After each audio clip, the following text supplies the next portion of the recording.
அருட்பெரும் ஜோதி அருட்பெரும் ஜோதி தனிப்பெரும் கருணை அருட்பெரும் ஜோதி சன்மார்க்க மெய்யன்பர்கள் அனைவருக்கும் தமிழ் வேங்கையின் தயவு வணக்கம். நம்முடைய வள்ளல் பெருமானார் அவர்களுடைய திருவுருவம் எவ்வாறு இருக்கும் என்கின்ற இந்த கேள்வி நம்முடைய சன்மார்க்க மெய்யன்பர்கள் அனைவரிடமும் எழுவது இயல்பு. ஆனால் விடைதான் தெரியவில்லை. காரணம், நாம் யாரும் வள்ளல் பெருமானாரை நேரில் கண்டவர்கள் அல்ல, வள்ளல் பெருமானாரோடு வாழ்ந்தவர்களும் அல்ல. அப்படி வாழ்ந்தவர் ஐயா தொழுவூர் வேலாயுத முதலியார். அவர் வள்ளலாரோடு நெருங்கி பழகியவர், வள்ளலாரின் நம்பிக்கையை பெற்றவர், அவரது முதல் மாணவராக சிறப்பு பட்டம் பெற்றவர். அப்படிப்பட்ட நம்முடைய தொழுவூர் வேலாயுத முதலியார் அவர்கள் 1882ஆம் ஆண்டு சென்னையில இருந்த தியாசபிகல் சொசைட்டி நிறுவனத்தாரிடம் அவர் ஒரு விரிவான வாக்குமூலத்தை அளித்திருந்தார். அந்த வாக்குமூலத்தில் சன்மார்க்கம் குறித்தும் வள்ளலார் குறித்தும் விரிவாக அதிலே பதிவு செய்யப்பட்டிருக்கிறது. அப்படி பதிவு செய்யப்பட்ட அந்த வாக்குமூலத்தில் ஒரு சில வரிகள் வள்ளலார் குறித்தும் நம்முடைய தொழுவூர் வேலாயுத முதலியார் குறித்திருந்தார். ஐயாவுடைய உருவ அமைப்பு குறித்து அதிலே கூறப்பட்டிருக்கிறது. அதிலே என்ன அவர் சொல்லியிருக்கிறார் என்கின்ற வரிகளை நாம் உள்வாங்கி கொண்டு விரிவான இந்த காட்சி பதிவிற்கு உள்ளே செல்லலாம் என்று நான் அன்போடு உங்களை அழைக்கின்றேன். பல்வேறு வகையான ஆவணங்களை திரட்டி, பல்வேறு வகையான புத்தகங்களை பார்த்து, பல்வேறு வகையான பழைய நூல்களில் இருக்கக்கூடிய வள்ளலாருடைய உருவ படங்களை எல்லாம் சேகரித்து, இன்னும் புழக்கத்திலே உள்ள பல்வேறு படங்களையும் உங்களுக்கு அறிமுகம் செய்கின்ற வகையிலே இந்த காட்சி பதிவை நாம் அமைத்திருக்கின்றோம். எனவே உங்களது பொன்னான நேரத்தை இந்த காட்சி பதிவில் முழுமையாக செலவிடுமாறு அன்போடு கேட்டுக்கொண்டு இந்த செய்தி தொகுப்புக்கு நான் செல்கின்றேன். அதிலே வள்ளலாறு குறித்து தொழுவூர் வேலாயுத முதலியார் என்ன சொல்லி இருக்கிறார் என்பதை நான் படிக்கின்றேன். தோற்றத்தில் ராமலிங்கர் நடுத்தர உயரமுள்ளவராக, பார்ப்பதற்கு எலும்பு கூடனவே தோன்றும் மெலிந்த மேனியராக இருப்பார். ஆயினும் வலிமை உடையவர், மிக விரைந்து நடப்பார். நிமிர்ந்த தோற்றம், தெல்லிய சிவந்த முகம், நேரான கூரிய மூக்கு, ஒளி வீசும் பெருங்கண்கள், முகத்தில் இடைவிடாத ஒரு துயரக்குறி, இறுதி காலத்தில் தலைமயிரை நீள வளர விட்டிருந்தார். யோகிகளின் வழக்கத்திற்கு மாறாக ஜோடு அணிவார், அதாவது காலணி செருப்பு அணிவார். உடை 2 வெள்ளை ஆடைகளே. இதான் வள்ளலாறு குறித்து அந்த வாக்குமூலத்துல நம்முடைய வேலாயுத முதலியார் அவர்கள் அளித்த வாக்குமூலத்தினுடைய ஒரு பகுதி. இப்ப நான் என்ன நினைக்கிறேன்னா, உங்கள்கிட்ட வள்ளலாரை பற்றி அவர் வேலாயுத முதலியார் சொன்ன இந்த உருவங்களை எல்லாம் நீங்க கண்களை மூடி ஒரு காட்சி பதிவாக, ஒரு உருவமாக, மொத்த உருவமாக நீங்க உங்க கண்ணு முன்னாடி கொண்டு வந்து நிறுத்துங்க. அப்படி நிறுத்தியதற்கு பிறகு நீங்க இப்ப 2 படங்களை நான் உங்களுக்கு காட்டுறேன். இந்த 2 படங்களையும் நீங்க பாருங்க. இந்த 2 படமும் இந்த படத்தில் இருக்கக்கூடிய உருவ அமைப்பும் தொழுவூர் வேலாயுத முதலியார் சொன்ன உருவ அமைப்பும் ஒற்று போகிறதா, அதாவது ஒன்றி வருகிறதா என்பது குறித்து நம்ம அவங்களுடைய கேள்விக்கு விடுறேன். இப்ப நம்ம அது எந்த வகையிலையும் அதுக்கு பொருத்தமில்லாத படங்களாகவே இருக்கும். இப்ப நீங்க உதாரணத்துக்கு இந்த படங்கள் பாருங்க. வள்ளலாருடைய 2 உருவப்படத்தை நான் காட்டுறேன். இது உட்கார்ந்த நிலையில இருக்கக்கூடிய ஒரு படம், அதற்கு அடுத்ததாக நின்ற நிலையில இருக்கக்கூடிய படம். இந்த 2 படங்கள் தான் உலகம் முழுவதும் இன்றைக்கு சன்மார்க்க அன்பர்களுடைய இல்லங்களை அலங்கரித்து கொண்டிருக்கின்ற படம். பெரும்பாலும் அன்பர்களுடைய வீடுகளில் இருக்கக்கூடிய வணங்கத்தக்க, வழிபடக்கூடிய படமாக இதுதான் இருந்து கொண்டிருக்கிறது. பின்னணிகள் பல்வேறு வகையான அளவுல அது மாறுபட்டு இருக்கும், அதை பத்தி நம்ம பேச வேண்டாம். ஆனா படங்கள் என்பது இந்த 2 முக்கியமான படங்கள் தான். இது இல்லாம வரலாற்றுல இன்னும் சில முக்கியமான படங்களும் இருக்கு. நான் அது உங்களுக்கு அந்த காட்சி பதிவிலேயே அடுத்தடுத்த செய்திகளை நான் கொண்டுட்டு வரேன். இதுல பாலகிருஷ்ண பிள்ளை அவர்கள் அவருடைய திருவருட்பா பதிப்புல 12 நூல்கள்ல 12வது நூல்ல ஒரு பின்னிணைப்பாக 245வது பக்கம் 12வது நூல் என் கையில இருக்கு. அதுல 1892ஆம் ஆண்டு திருவருட்பா 6 திருமுறைகளையும் தொகுத்து முதலாக வரலாற்றில் வெளிவந்த பதிப்பு தான் பொன்னேரி சுந்தரம்பிள்ளை ஐயா அவர்களுடைய பதிப்பு. அந்த பதிப்புல அதை அச்சிட்டு வெளியிட்டவர் பிரிங்கி மாநகரம் ராமசாமி முதலியார் அவர்கள். அவர் ஒரு செய்தியை அதுல குறிப்பிடுறார். அந்த செய்தியினுடைய ஒரு பகுதியை பாலகிருஷ்ண பிள்ளை இந்த 12வது நூல்ல வெளியிட்டிருக்கிறார். அதுல ஒரு குறிப்பா ஒரு செய்தி என்னன்னா, 6 திருமுறைகளையும் மற்றும் தோத்திர சாத்திரங்களையும் அவரது திவ்ய மங்களகரமான சரிதமும் அத்திருவருட் பிரகாச ஞானாசிரியர் திருவுருவ படமும் அடங்கிய அரிய பெருநூலாக அச்சிட்டு அன்பர் பணி செய்ய என்னை ஆளாக்கி விட்டால் இன்ப நிலை தானே வந்தெய்தும் பராபரமே.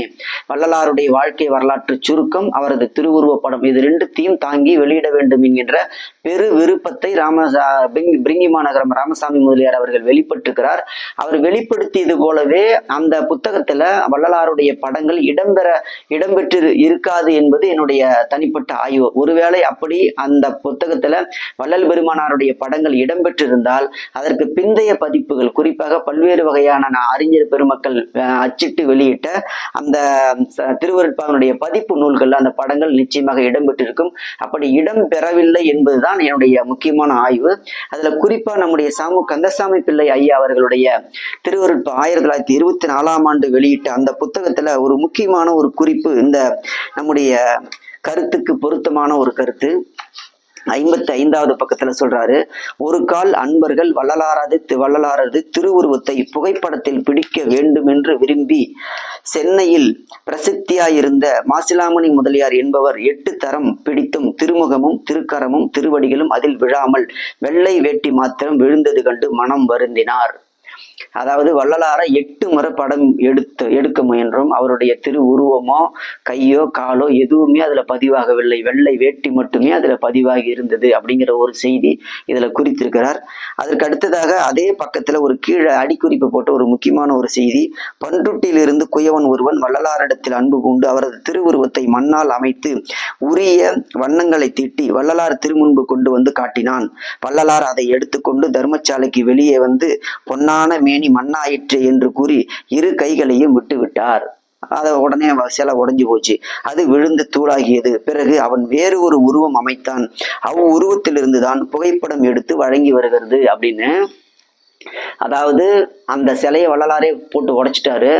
அதுக்கப்புறம் அதே குயவன் வேறு ஒரு சிலையை செய்தாராம். அந்த செய்யப்பட்ட சிலையில இருந்துதான் பல்வேறு அதை போட்டோ எடுத்துதான் அதுக்கப்புறம் வந்து புகைப்படமாக வெளி உலகத்திற்கு, சன்மார்க்க உலகத்திற்கு வழங்கி வருகிறது அப்படின்னு நம்முடைய கந்தசாமி ஐயா அவர்கள் சொல்றாரு.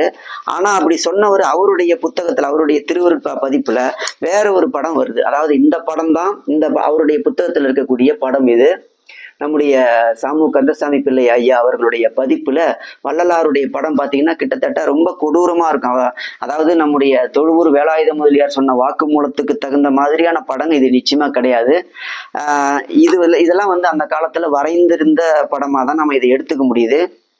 அதுக்கு அடுத்ததாக நான் இன்னொரு முக்கியமான ஒரு செய்தி, பழைய புத்தகங்கள்ல ஒரு 2 முக்கியமான புத்தகத்தை நான் உங்களுக்கு காட்டுறேன். அந்த புத்தகத்திலையும் வள்ளலாருடைய படம் எப்படி இருந்ததுன்னு நீங்க பாருங்க. ஒருவேளை அந்த 1892ஆம் ஆண்டு பிரிங்கி மாநகரம் ராமசாமி முதலியார் வந்து உண்மையிலேயே வள்ளலாருடைய படத்தை வெளிப்படுத்தி இருந்தால் இப்படிப்பட்ட ஒரு மோசமான படங்கள்லாம் அந்த காலத்துல வந்திருக்காது. இது பாருங்க, ஏதோ வந்து ஒரு விபத்துல அடிபட்டு மொத்த உருவத்தையும் கட்டு போட்ட மாதிரி இருக்கு பாருங்க. இதுதான் வள்ளலாருடைய படம். இது வந்து இதே பிரிங்கி மாநகரம் ராமசாமி முதலியார் அவர்கள் 1908ஆம் ஆண்டு திருவருட்பாவினுடைய 2வது பதிப்புல, அவருடைய பதிப்புல வெளிவந்திருக்கக்கூடிய புத்தகம் தான் இது. அந்த படத்தை தான் நான் உங்களுக்கு காட்சியா சொல்றேன். அதற்கு அடுத்ததாக அதே படம் தான் 1928ஆம் ஆண்டு மணி திருநாவுக்கரசு முதலியார் அவர்கள் அவர் காலத்துல வெளிவந்த புத்தகம் இது. அந்த புத்தகத்திலையும் இதே மாதிரி தான் இருக்கும் பாருங்க. படம் வந்து இதான் வள்ளலாருடைய படமா நமக்கு தெரிய வருது. அதாவது ரொம்ப வந்து உருவம்லாம் ரொம்ப மோசமா, கைகால்லாம் அடிபட்ட மாதிரி, பேண்டேஜ் போட்டு கட்டின மாதிரி இருக்கும். ரொம்ப கொடூரமான ஒரு உருவம் தாங்கிய படம். இது நீங்க முக்கியமா இந்த காட்சி பதிவை நான் ஏன் உங்களுக்கு சொல்றேன்னா, அப்ப ஆரம்ப கட்டத்திலேயே வந்து வள்ளலாருடைய படங்கள் எதுவும் தொடக்கத்துல புத்தகத்துல அச்சிடவில்லை அப்படிங்கிற செய்தியை நம்ம முதல்ல தெரிஞ்சுக்கணும். அடுத்ததாக நம்முடைய பாலகிருஷ்ண பிள்ளை அவரும் தன்னுடைய புத்தகங்கள் 12 நூல்கள்லையுமே அவர் எல்லா நூல்களுடைய உள் அட்டையிலையும் வெளி அட்டையிலையுமே வள்ளலாருடைய ஒரு படத்தை அவர் காட்டினார். அது இந்த படம். இதை நல்லா பார்த்துக்குங்க. இதுல வந்து ஆற்காடு ஜோடு அணிந்த மாதிரி இருக்கும். ஒரு வள்ளலாருடைய கம்பீரமான தோற்றம் இதுல வெளிப்படும். ஆனா இது ஒரு சிலையிலிருந்து எடுத்த போட்டோ மாதிரி இது தெரியுது. இதை வந்து நம்முடைய பாலகிருஷ்ண பிள்ளை அவர்கள் கிட்டத்தட்ட ஒரு விசனக்குரியதை தெரியுது. அதே நேரத்துல ஆற்காடு ஜோடு போட்ட அந்த படமும் தெரியுது. அதுக்கு அடுத்ததாக வரலாற்றுல மிக முக்கியமான ஒரு படம் இந்த படம். அதாவது இந்த படத்தை இப்ப சமீப காலத்துலதான் அன்பர்கள் நிறைய பேர் பார்த்திருப்பீங்க. இது வந்து இதனுடைய முக்கியமான ஒரு வரலாற்று குறிப்பை நான் சொல்ல விரும்புறேன். அதாவது வந்து இடது கால், இந்த இடது காலுக்கு பக்கத்துல இங்க முக்கியமான ஒரு இந்த எழுதின ஓவிய ஆசிரியருடைய குறிப்பு இருக்கும். அதாவது என்னன்னா, நான் நேரடியாக அந்த படத்தை பார்த்துருக்கிறேன். இந்த படம் வந்து அச்சிட்டவர் இப்ப சமீபத்துல மறைந்த நம்முடைய புதுச்சேரியை சேர்ந்த ஐயா கமலக்கண்ணன் அவர்கள். அவர் தான் இந்த படத்தை அச்சிட்டாரு. இது வந்து சிவகாசியில கொடுத்து 10,000 பிரிண்ட் போட்டாரு. இந்த படம் வேட்டவளம் ஜமீன் மாளிகையிலிருந்து எடுக்கப்பட்ட படம். அந்த படத்துல முக்கியமா கீழே இங்க வரைஞ்சிருக்கும். என்ன வரைஞ்சிருக்கும் எழுதியிருக்கும்னா, வி செங்கல்வராசு, ஆங்கிலத்தில் எழுதியிருக்கும், V Sengalvarasu, gold medalist artist, Villupuram, 23 அல்லது 25 நினைக்கிறேன். தேதி எனக்கு சரியா அந்த தேதியை மட்டும் ஞாபகத்தில் 23 25 23 அல்லது 25 10 1864 அப்படின்னு எழுதியிருக்கோம். அதுதான் இங்க என்ன பண்ணிருக்கிறாருன்னா 1864 மட்டும் தேதி வருஷத்தை மட்டும் போட்டாரு. இந்த படத்தை வரைஞ்ச அவருடைய முக்கியமான பேரு, அவருடைய தகுதி நிலை, இதை பற்றி எல்லா விதமான வரலாற்று குறிப்பையும் அழிச்சிட்டு இந்த படத்தை அச்சிட்டு இருக்கிறாங்க. இப்ப இந்த படம் வந்து எப்ப எடுத்ததுன்னா 1864, அதாவது வள்ளல் பெருமானார் தோன்றும் துணையாக இருந்த காலத்திலேயே வரையப்பட்ட படம். இப்ப இந்த படங்கள் எல்லாத்துலேயும் ஒரு முக்கியமான ஒரு ஒற்றுமையை நீங்க பார்க்கலாம். அது என்ன ஒற்றுமைன்னா, வள்ளல் பெருமானார் எல்லா படங்கள்லையுமே நீங்க பாத்தீங்கன்னா அது எப்படி இருப்பாருன்னு இப்ப பாத்தீங்கன்னா, கைகளை ஒன்றோடு ஒன்று கட்டிய நிலையிலே இருக்கும். அதாவது கைகளை ஒரு கையும் இன்னொரு கையும் இணைஞ்ச மாதிரியே இருக்கும். இது எப்படி நிகழ்ந்தது அப்படிங்கிறத பத்தி தான் இப்ப நம்ம பார்க்க போறோம். அதுல வந்து இன்னொரு முக்கியமான படத்தையும் நான் உங்களுக்கு சொல்லிடுறேன். இந்த படத்தையும் நீங்க பாத்துங்க. இது வந்து நம்ம கருங்குழி இல்லத்துல வள்ளலாருடைய அவர் தங்கியிருந்த நம்முடைய வெங்கட ரெட்டியார் ஐயாவுடைய வீட்டுல இருந்த கருங்குழி இல்லத்துல இந்த படம் இன்னைக்கும் காட்சியா இருக்குது. இதுல திருநூறு பூசாத படம் தான் இருக்கும், மீச வச்ச மாதிரியான படம் இருக்கும். குறிப்பா இந்த ஒரு படம். அதுக்கு அடுத்ததாக இந்த படம் எப்ப வெளிப்பட்டதுன்னு நமக்கு தெரியல. இந்த படமும் இப்ப சமீப காலமா வந்துகிட்டு இருக்கு. குறிப்பா இது மாதிரியான படங்களுக்கெல்லாம் உண்மையிலே எப்ப வந்து கொண்டு வந்து வச்சாங்கன்ற வரலாறு எதுவும் கிடையாது. ஆனா இதுல தெரிந்து கொள்ள வேண்டிய முக்கியமான செய்தினா, எல்லா படத்திலுமே வள்ளல் பெருமானார் ஒரு கையை இன்னொரு கையோட கோர்த்த நிலையில தான் வச்சிருப்பார். அது ஏன் அப்படி வச்சிருக்கிறாருங்கிறதுக்கு முக்கியமான ஒரு பதிவு என்னன்னா, பிள்ளை பெருவிண்ணப்பத்தில் 52வது பாடல்ல, கையுற வீசி நடப்பதை நாணி கைகளை கட்டியே நடந்தேன், மெய்யுற காட்ட வெறிதி பெண் துகிலால் மெய்யலாம் ஐயகோ மறைத்தேன். அதாவது தன்னுடைய மேனியை வந்து வெளிக்காட்டி கொள்ளாமல் ஐயா என்ன பண்ணாரு, வெள்ளை உடையால் மறைத்தாரு. அதுக்கு முன்னாடி கை வீசி நடப்பதற்கு அச்சப்பட்டு நாணி அவர் வந்து அது ஒரு ஆணவத்தினுடைய அடையாளமாக இருக்குங்கிறதுனால கை பொத்தி நடந்தேன் அப்படிங்கிறார். இதுல தொழுவூர் வேலாயுத முதலியாருடைய வாக்குமூலத்தை இப்ப நீங்க பொருத்தி பாருங்க. நடக்கும்போது வேகமா நடக்கணும்னா கையை வீசிக்கிட்டு தான் நடக்கணும். ஆனா இந்த கை பொத்தி நிலையில இருந்த நிலையில தான் அங்க தொழுவூர் வேலாயுத முதலியார் என்ன சொல்றாருன்னா, நடப்பதில் வேகமாக நடப்பார்னு சொல்றாரு. அப்ப இந்த கைகளை பொத்திய நிலையிலேயே ஐயா வேகமாக நடப்பதில் வல்லவருங்கிறதையும் நீங்க இதுல புரிஞ்சு கொள்ள வேண்டும்.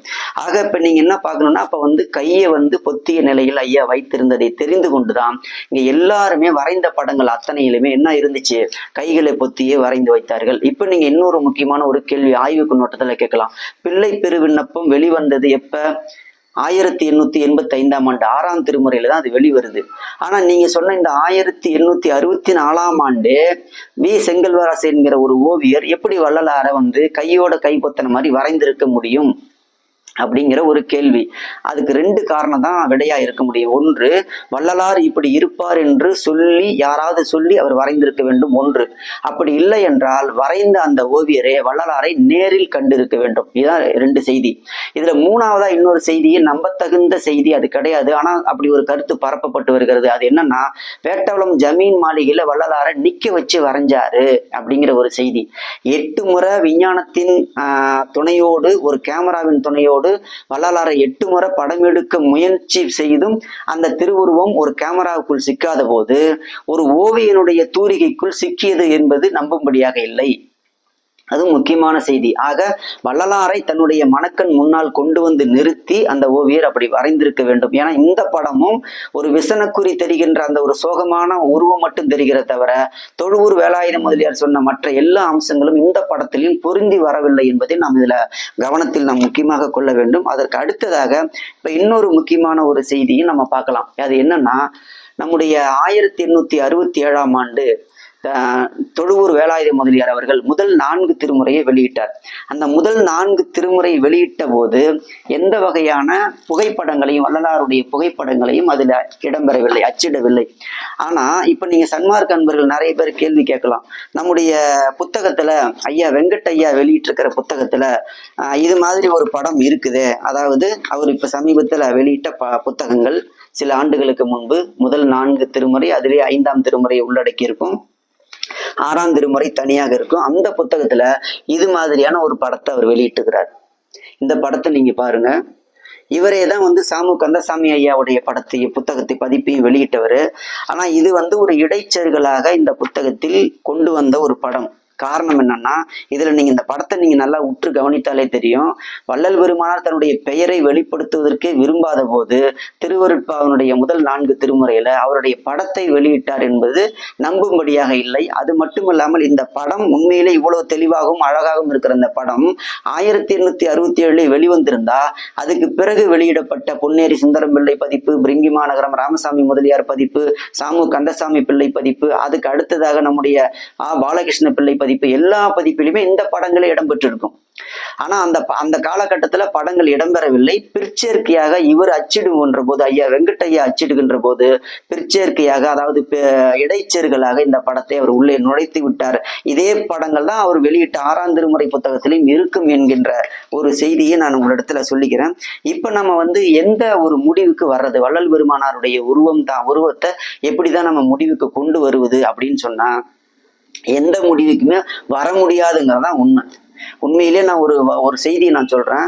இதுவரைக்கும் நான் எடுத்த யூடியூப் பதிவுலயே கிட்டத்தட்ட ஒரு 5 பதிவு 10 பதிவுகள் தான் தடுமாற்றம் இருக்கும். அதாவது எடிட்டிங் எனக்கு பண்ண தெரியாது, சில செய்திகள் தடுமாற்றமா இருக்கும். அப்புறம் அழிச்சிட்டு மறுபடியும் எடுப்பேன். இந்த காட்சி பதிவு கிட்டத்தட்ட 50க்கும் மேற்பட்ட காட்சி பதிவு நான் செய்து, ஒவ்வொரு காட்சி பதிவிலும் தடுமாற்றம் அடைஞ்சு தோற்று போய் சரியா சொல்லாம அழிச்சிட்டு 50க்கும் மேற்பட்ட பதிவுகள் செய்து முடிச்சதுக்கு அப்புறம் இப்ப நீங்க இந்த காட்சி பதிவை பாக்குறீங்க. அப்படின்னா வள்ளல் பெருமானார் நிச்சயமாக இதை தன்னை பற்றிய கருத்தையே முதல்ல தன்னுடைய உருவத்தை வெளிப்படுத்துவதற்கு அவர் விரும்பவில்லைங்கிறதா எனக்கு தெரிந்த வகையில நான் சொல்லிக்க முடியும். அதனால இப்ப நீங்க வள்ளல் பெருமானரை எப்படி தேடணும்னா, படத்துல தேடாம உங்களுடைய உள்ளத்துல தேடுங்க. நீங்க சன்மார்க்கத்தினுடைய உண்மையான வாழ்க்கையை நீங்கள் வாழ தொடங்கும் போது வள்ளல் பெருமானார் உங்கள் கூடவே தான் இருப்பாரு. உங்களுடைய வாழ்க்கையில நிச்சயமாக அவர் ஒரு முறையேனும் தோன்றுவாருங்கிறதா என்னுடைய பணிவான பதிவு. இப்ப நான் நிறைவு பகுதிக்கு வந்துட்டேன். இப்ப நம்ம இப்படிப்பட்ட வள்ளல் பெருமானாருக்கு செலை வச்சு வழிபடலாமா, அவருடைய உருவத்துக்கு திருநீர் அணியலாமா அப்படிங்கிற சர்ச்சை இன்றைக்கு பூதகரமாக வெடித்து கொண்டிருக்கிறது. அது குறித்த விரிவான ஒரு காட்சி பதிவை தான் நான் அடுத்த பதிவாக வெளியிட இருக்கின்றேன்.